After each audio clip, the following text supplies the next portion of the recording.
Hello friends, मैं मोनू कुमार आप सभी का आपके अपने यूट्यूब परिवार एमके सर इंस्पिरेशन में बहुत बहुत स्वागत करता हूं। तो चलिए, हमारे बहुत सारे रसगुल्ले ऐसा कमेंट कर रहे थे कि सर हेनरी के नियम और राउल्ट के नियम को डिटेल्स में समझाइए, यानी इनकी क्या सीमाएं होती हैं और ये किन विलेन पर लागू होता है, सारी चीज़ों को समझाइए। सो आज के इस वीडियो में आपके इसी डाउट को हम क्लियर करने वाले हैं और आपके समस्या का हम निवारण करने वाले हैं। और इसके अलावा दोस्तों, एक बात करें, कोलराउस का नियम और फैराडे के वैद्युत अपघटन का नियम भी इम्पोर्टेंट है, क्योंकि अगर 5 से 7 सेट बनते हैं तो लगभग 4 से 5 सेट में तो ये पूछे ही जाएंगे। सो इनको अच्छे से देख लीजिए। तो चलिए, यहाँ से इसको एक एक करके अच्छे से समझ लेते हैं, ठीक ना। वीडियो को एंड तक बने रहना और आपको याद करने की कोई ज़रूरत ही नहीं पड़ेगी। तो चलिए, हाँ, एक और आपसे शिकायत है मेरे प्यारे रसगुल्लों। हमने चैनल को एनालिसिस किया, 80% स्टूडेंट ऐसे हैं जो वीडियो देखते हैं, अपना प्यार दिखाते हैं, कमेंट करते हैं, लाइक करते हैं, बट चैनल को सब्सक्राइब नहीं करते। तो मेरे प्यारे भाई, तो मेरे प्यारे रसगुल्लों, क्या हमसे कोई दुश्मनी है या आप लोग नहीं चाहते कि मोनू सर भी यूट्यूब पर एक सफल टीचर बने? खैर, आपकी मर्जी, करिए या ना करिए, वो आपके माइंड की बात है। सो चलिए, यहाँ से हम देख लेते हैं कि हेनरी का नियम क्या होता है। अच्छे से इसको कॉन्सेप्ट को समझ लेना दोस्तों, याद नहीं करना पड़ेगा, इतना ज़रूर कहूँगा। कह रहा है कि देखो, हेनरी भाई साहब ने कहा कि स्थिर ताप पर किसी गैस की द्रव में विलेयता गैस के दाब के समानुपाती होती है। ठीक, अब इसको हम एक फिगर के माध्यम से समझ लेते हैं। इन्होंने क्या कहा कि कोई यहाँ से द्रव है ना, ये क्या है, कोई द्रव है यानी पानी है। ठीक, पानी है तो क्या हुआ, आंखों आंखों में शैतानी हो गई और सैया ने ऐसे देखा कि पानी पानी हो गई। ठीक है ना, तो पानी हो गया भाई साहब, अब इसमें बस गैस घोलना है। तो पानी तो हो गया यानी द्रव हो गया। अब इसमें दोस्तों मान लेते हैं हमें कोई यहाँ से, इसमें कोई गैस CO2 घोलना है। तो इसका कथन क्या कहता है, यानी हेनरी का जो नियम बोलता है, ये बोलता है कि स्थिर ताप पर, यानी आपने क्या किया, इसको मान लेते हैं हमने गर्म कर दिया और इससे गर्म होने पर एक कोई कांस्टेंट यानी एक स्थिर ताप हुआ, ठीक ना, कोई टेम्परेचर हुआ, और उसी स्थिर ताप पर किसी गैस की, यानी इस गैस की इस द्रव में जो विलेयता होगी, विलेयता का मतलब घुलना, ये जो CO2 इसमें जब घुलेगा तो उसकी जो विलेयता यानी क्षमता होगी वो किस पर निर्भर होगी दोस्तों, वो गैस के दाब के समानुपाती होगा। यानी आप जितना दाब लगाओगे विलेयता उतनी ही अधिक होगी। समझ में आई बात? आप इस गैस पर जितना दाब लगाओगे तो इस गैस की जो विलेयता होगी यानी घुलने की क्षमता होगी वो उसी दाब के समानुपाती होगी। कम दाब लगाएंगे तो गैस कम घुलेगी और ज़्यादा दाब लगाएंगे तो गैस ज़्यादा घुलेगी। ठीक, अभी इसके अनुप्रयोग को भी हम बताएंगे, इसका इस यूज़ कहाँ होता है हमारे दैनिक जीवन में। ठीक, चलिए, इसको अच्छे से समझ में आ गया। परिभाषा फिर से देख लीजिए कि स्थिर ताप पर किसी गैस की और ये मान लेते हैं क्या है, कोई द्रव है ना, किसी गैस की जो द्रव में दोस्तों विलेयता होती है वो गैस के दाब के समानुपाती होती है। ठीक, समझ में आ गया। समानुपाती का मतलब क्या होता है, आप जितना अधिक दाब लगाएंगे गैस उतना ही अधिक विलेय होगा और जितना कम दाब लगाएंगे गैस उतना ही कम विलेय होगा। यही होता है इसका नियम। अब इसको गणितीय रूप में कैसे लिखते हैं, तो इसको जो लिखने का तरीका यानी क्या है, यस है किसी गैस की विलेयता और ये अनुक्रमानुपाती है किसके, दाब के। ठीक है ना दोस्तों, यहाँ देखिए, इसको इस फॉर्म में लिखा जाता है या बहुत सारी किताबों में आप देख रहे होंगे तो इसको इस तरह से लिखा जाता है, इस रूप में भी। अब यस क्या है, विलेयता है, ठीक है ना। या फिर अगर हम इसको लिखेंगे दोस्तों, इसको अगर हम लिखना चाहेंगे तो हम यम बराबर KH लिख करके यहाँ से P लिख देंगे। यही क्या हो जाता है, हेनरी का नियम। अब इसमें एक एक चीज़ों को समझ लेते हैं। M क्या है और KH क्या है और P क्या है। ठीक, तो M क्या है, घुली हुई गैस की मात्रा। ये क्या है दोस्तों, घुली हुई गैस की मात्रा है। ठीक है ना, ये गैस की मात्रा है। अब H क्या है, KH क्या है दोस्तों, ये हेनरी हेनरी कांस्टेंट यानी हेनरी नियतांक है या हेनरी स्थिरांक बोलिए, ठीक, हेनरी नियतांक है। अब ये P क्या है, ये क्या है, गैस का दाब है, ठीक, ये होता है। अब अगर यहां से लिखना चाहेंगे हम, यम के स्थान पे हटा करके यहाँ पे यस भी लिख सकते थे। एस क्या है, विलेता है, ठीक ना, यस विलेता है। समझ में आई बात। अब चलिए इसमें एक चीज और पूछा जाता है दोस्तों, हेनरी के नियम की सीमाएं क्या है। तो ये मोस्ट इंपॉर्टेंट है, यानी इसकी क्या शर्तें हैं या इसकी सीमाएं क्या है, क्योंकि हमें ऊपर ऊपर नहीं देखना है कि बस हेनरी का नियम देख लिए और पिक्चर खत्म, नहीं दोस्तों, हमें इसे पूरा समझना है। तो इसकी क्या सीमाएं हैं।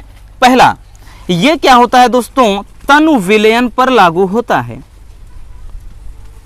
ये केवल तनु विलयन पर ही, यानी सांद्र विलयन पर ये नियम बिल्कुल भी लागू नहीं होगा, तनु विलयन पर लागू होता है। आई बात समझ। दूसरा, इसकी कुछ आवश्यक शर्तें हैं, आप समझ लीजिए।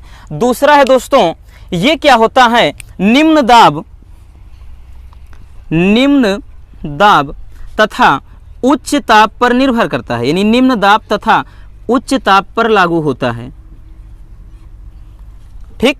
अब उसके अलावा जो तीसरी यहां से इसकी सीमा है, यानी इसकी आवश्यक जो शर्तें हैं, ये उन गैसों के लिए लागू होता है जो विलायक में क्या होते हैं, घुलनशील नहीं होते हैं। कहने का मतलब उन पर कोई दाब लगाया जाए तभी घुले, अगर आसानी से घुल जाएंगे तो हेनरी के नियम की कोई आवश्यकता ही नहीं पड़ेगी, ठीक।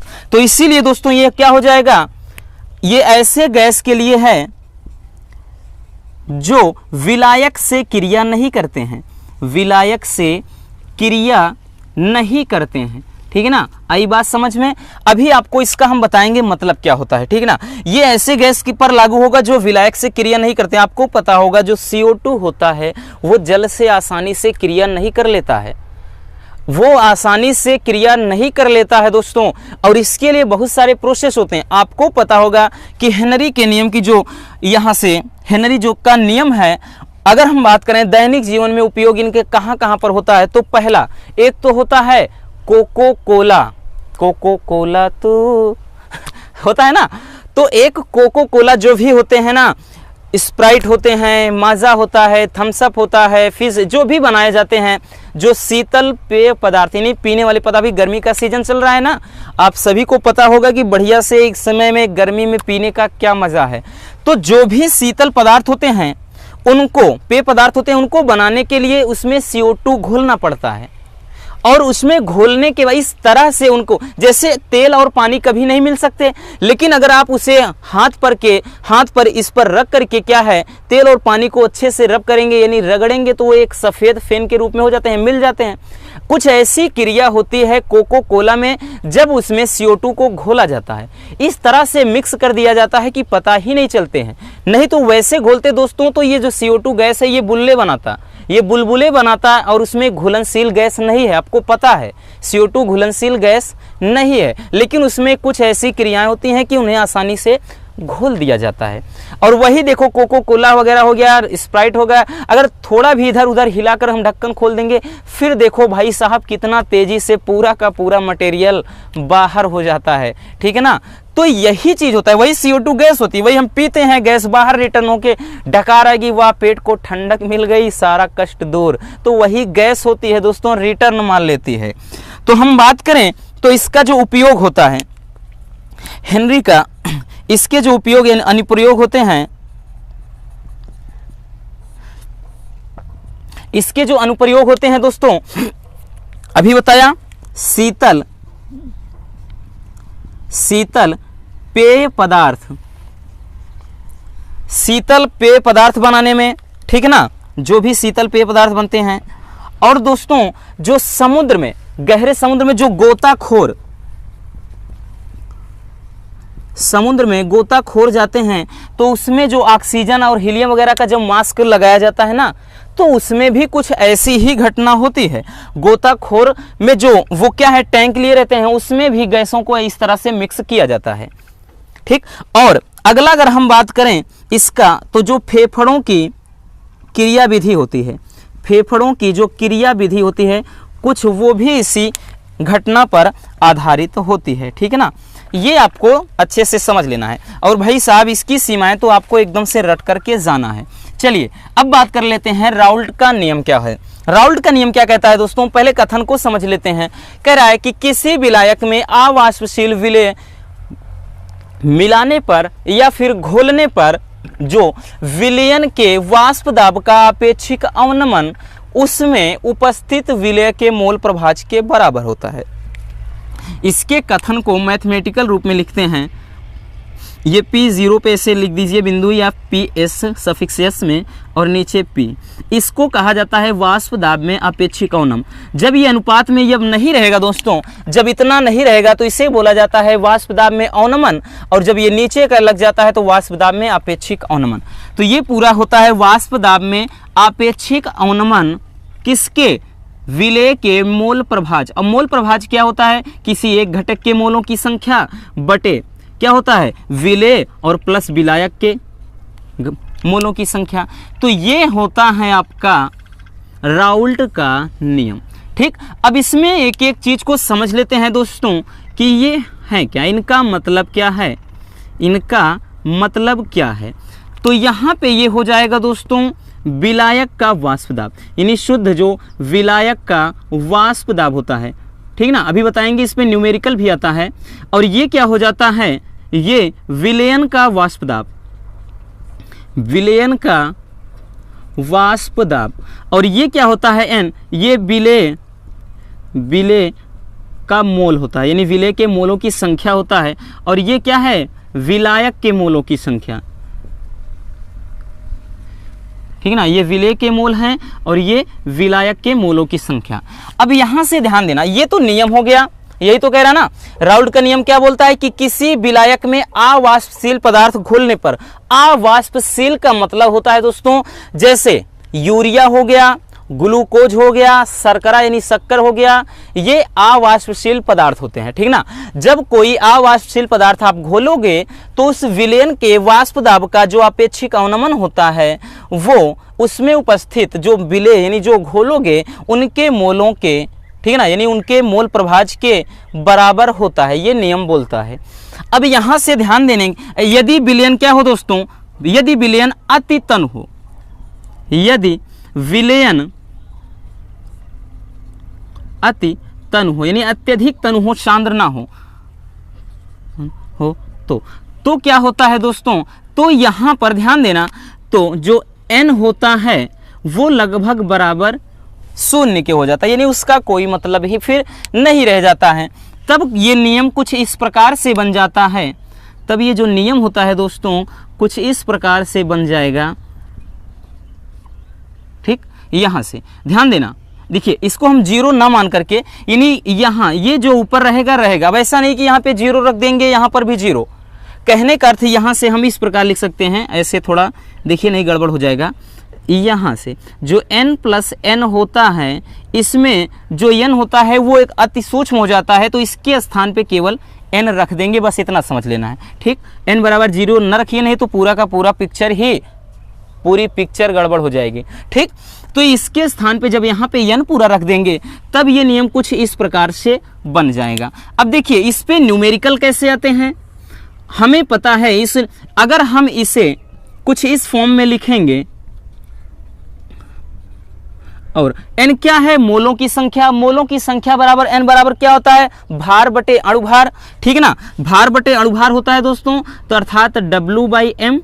लेकिन ये क्या है, बड़े में यानी विलायक के हैं, तो इसको भी जब करेंगे वही हो जाएगा, उल्टा पूरा हो जाएगा, बस ये इस तरह, यानी इसी पर न्यूमेरिकल आते हैं, पूछे जाएंगे दोस्तों। लेकिन आपको क्या करना है, मैथ में जैसे जिसमें जैसे फिजिक्स में किया वैसे बहानाबाजी नहीं करना है कि ऐसा पढ़ाया कुछ भी नहीं आया। अरे आपने देखा ही नहीं भाई साहब, आपने देखा ही नहीं, ऐसे ऊपर ऊपर देखिए उसके बाद बोल दिए अरे न्यूमेरिकल ही भर के आया था। हर चैप्टर का न्यूमेरिकल करवाया था, आपको प्रूफ भी दिखाया, और क्या करें, उसके बाद भी बोल रहे हैं बच्चे 346 GF देख लीजिए, GB दे, अरे सब पेपर देखे हैं, कोई टफ नहीं था। पहले आप किसी चीज को समझो तो सही।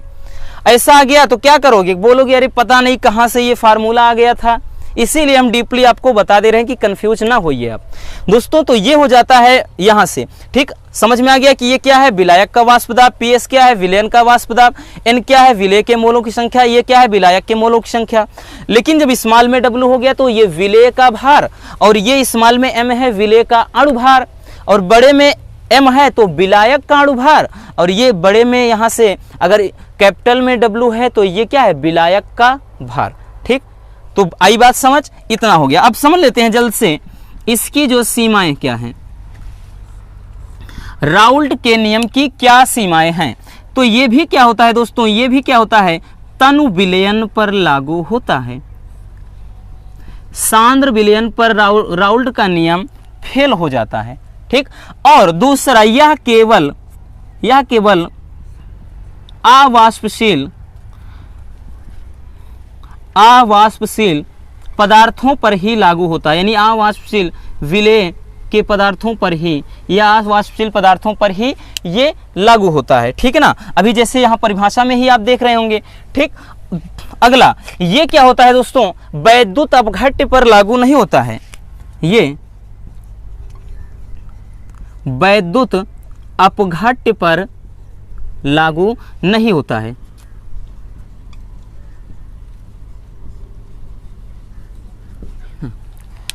ठीक ना, समझ में आ गया सीमाएं। अब इसके बाद क्या होता है, इसमें युवा होता है एक और है कि यह उस विलयन पर लागू नहीं, उस पदार्थ पर लागू नहीं होता है जो अर्थात विलायक से संगुणित या विलायक में वियोजित हो जाते हैं, उन पर लागू नहीं होता है। तो तीन अच्छे समझ लीजिए बहुत है कि यह केवल तनु विलयन पर लागू होता है, यह केवल अवाष्पशील पदार्थों के विलयन पर लागू होता है, और यह वैद्युत अपघट्य पर लागू नहीं होता है। ये होता है राउल्ट के नियम की सीमाएं। आई होप कि ये क्लास आपके लिए काफ़ी हेल्पफुल साबित हुई होगी। तो अगर वीडियो पसंद आई है तो प्यार से एक लाइक कर देना, और चैनल पर पहली बार बन रहे हैं तो चैनल को सब्सक्राइब कर लीजिए। और मिलते हैं नेक्स्ट शानदार टॉपिक के साथ। और बहुत सारे बच्चे बोल रहे हैं IUPAC, तो IUPAC है, आप कमेंट बॉक्स आप डिस्क्रिप्शन बॉक्स में जाइए, हमने IUPAC पर 2 वीडियो बनाया है, अच्छे से देख लीजिए। कोई भी IUPAC आए आप छोड़कर नहीं आओगे। ठीक है ना, इतना तो कहेंगे। और उसके साथ ही साथ जो बच्चे बोल रहे हैं कि क्या होता है जब और निम्न को आप कैसे प्राप्त करोगे, सर ये बहुत डिफिकल्ट है। अरे भाई साहब, हमने इसमें क्या बताया, आपको केवल रिएक्शन रटना है। अगर आ गया कि क्या होता है कि जब फिनाल की क्रिया जिंक धातु से कराई जाती है तो आपको फिनाल का फार्मूला पता होना चाहिए और जिंक का क्या है। और क्या होता है कि जब क्या होता है सल्फ्यूरिक अम्ल के जलीय विलयन में जब कॉपर को प्रवाहित किया जाता है तब क्या होता है। तो इन सभी चीज़ों को आप अच्छे से समझ, पहले फार्मूला पता होगा तभी तो आप करेंगे ना। तो आपने जो पढ़ा है उसके अकॉर्डिंग करिए, क्योंकि मेरे प्यारे रसगुल्लों इतना टाइम तो मिला नहीं कि सारी चीज़ों को आपको हम दे सकें, लेकिन हाँ इतना ज़रूर दे दिए हैं कि आपके 40 से 45 नंबर तो मिल ही जाएंगे। तो कल सुबह में एक बार हम जल्द से पूरा शुरू से अंत तक जो किताब का जितने भी इम्पोर्टेंट चीज़ें होंगी उनको क्लियर कर देंगे। तो मिलते हैं नेक्स्ट ऐसे शानदार टॉपिक के साथ में।